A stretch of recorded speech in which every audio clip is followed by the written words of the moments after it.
গাজীপুরের কাশিমপুরে স্কুলের বকেয়া 40,000 টাকা না দেওয়ায় অনিশ্চিত হয়ে পড়েছে মেহেদী হাসান নামের এক শারীরিক প্রতিবন্ধী শিক্ষার্থীর এসএসসি পরীক্ষায় অংশগ্রহণ।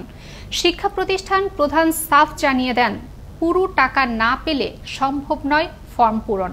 এদিকে বিষয়টি খতিয়ে দেখে ব্যবস্থা গ্রহণের আশ্বাস উপজেলা মাধ্যমিক শিক্ষা কর্মকর্তার। গাজীপুর থেকে মুত্তাসিম শিকদার রাজীবের তথ্য, ছবিতে থাকছে বিস্তারিত। গাজীপুর সিটি কর্পোরেশনের কাশিমপুর এলাকার শারদাগঞ্জ আলতাফ মাস্টার ডিগ্রি কলেজের এসএসসি পরীক্ষার্থী শারীরিক প্রতিবন্ধী মেহেদী হাসান, দিনমজুর পিতার একমাত্র পুত্র মেহেদী হাসান। সামনেই তার পরীক্ষা। একই প্রতিষ্ঠানে ষষ্ঠ শ্রেণীতে ভর্তির পর থেকে অষ্টম শ্রেণী পর্যন্ত বেতন পরিশোধ করে আসছিল সে। তবে বেতন সহ এসএসসি পরীক্ষার ফর্ম পূরণ করতে 40,000 টাকা লাগবে বলে জানান বিদ্যালয়টির প্রধান শিক্ষক। দিনমজুর পিতার পক্ষে এত টাকা জোগাড় করা সম্ভব না হলেও মেহেদীর মা 25,000 টাকা নিয়ে যান ওই প্রধান শিক্ষকের কাছে।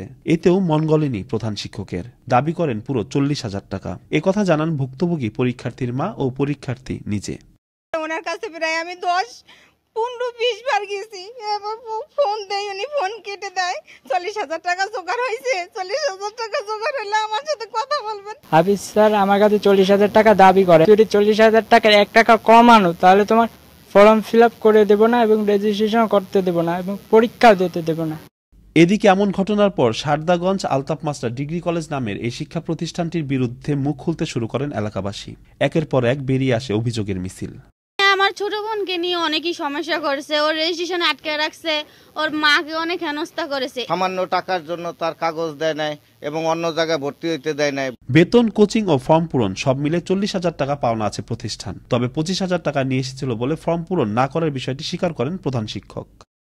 15-16 দিন আগে আইসে আমার বলতেছে, কয় স্যার টাকা পয়সা কিছু ধার দেনা করুন, গুছিয়ে পারুন, পরীক্ষাটা দেওয়া দেন স্যার।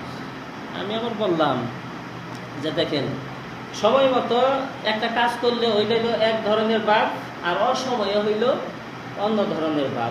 এদিকে অভিযোগ প্রাপ্তির সত্যতা নিশ্চিত করে তদন্ত সাপেক্ষে উপযুক্ত ব্যবস্থা নেওয়া হবে বলে জানালেন এই শিক্ষা কর্মকর্তা। বিষয়টা খতিয়ে দেখি, দেখবো, জানবো, আইনানুগ যেভাবে গভর্নমেন্টের যে পরিপত্র, গভর্নমেন্টের যে নিয়ম, সেভাবে আমরা এটা বাস্তবায়ন করার চেষ্টা করব।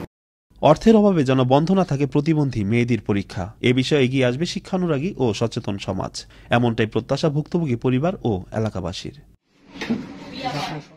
শকত সাগর, আনন্দ টিভি, ন্যাশনাল ডেস্ক।